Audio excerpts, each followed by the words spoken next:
মধ্যপ্রাচ্যে চলমান সংঘাতের প্রভাবে বৈশ্বিক জ্বালানি বাজারের পাশাপাশি অস্থির হয়ে উঠছে ইউরিয়া সারের বাজার। গত 2 মাসে স্পট মার্কেটে ইউরিয়ার দাম প্রায় 70% পর্যন্ত বেড়েছে, যা আমদানি নির্ভর দেশগুলোর জন্য নতুন করে উদ্বেগ তৈরি করেছে। এতে দেশের পরিস্থিতি আরও উদ্বেগজনক হয়ে উঠছে।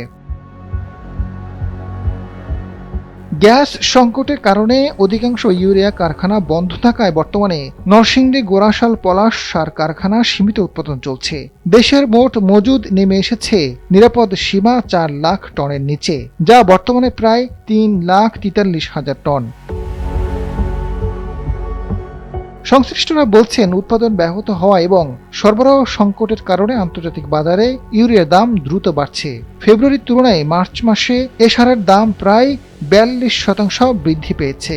বিশ্বব্যাংকের এপ্রিল 2026-এর কমোডিটি পিঙ্ক শিট অনুযায়ী জানুয়ারিতে টন প্রতি ইউরিয়ার গড় দাম ছিল $415.4, যা ফেব্রুয়ারিতে বেড়ে $472 এবং মার্চ মাস শেষে $725.6 পৌঁছায়। সর্বশেষ স্পট মার্কেটে এ দাম $800 ছাড়িয়ে গেছে, এমনকি শিকাগো বোর্ড অব ট্রেডে তা $850 পর্যন্ত উঠেছে।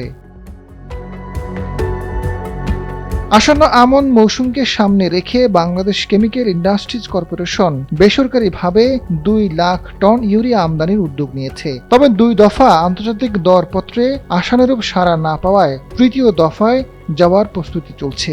সৌদি আরব ও সংযুক্ত আরব আমিরাতের সঙ্গে সরকারিভাবে 3 লাখ টন ইউরিয়া আমদানির বিষয়ে আলোচনা চলছে, যা হরমুজ প্রণালীতে জাহাজ চলাচলের স্বাভাবিক হওয়ার উপর নির্ভর করছে।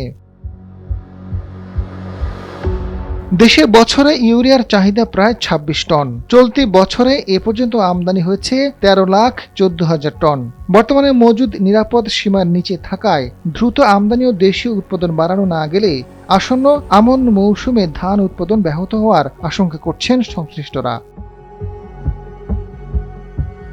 বিশেষজ্ঞরা বলছেন, মধ্যপ্রাচ্যে যুদ্ধবিরতি থাকলেও যুক্তরাষ্ট্রের নৌ অবরোধও নতুন করে সংঘাতের আশঙ্কায় বাজারে অস্থিরতা রয়ে গেছে। এতে চুক্তিভিত্তিক সরবরাহ ব্যাহত হওয়ায় ক্রেতারা স্পট মার্কেটের দিকে ঝুঁকছেন, ফলে দাম আরও বাড়ছে। আজাদ ফারুক, সময়ের আলো।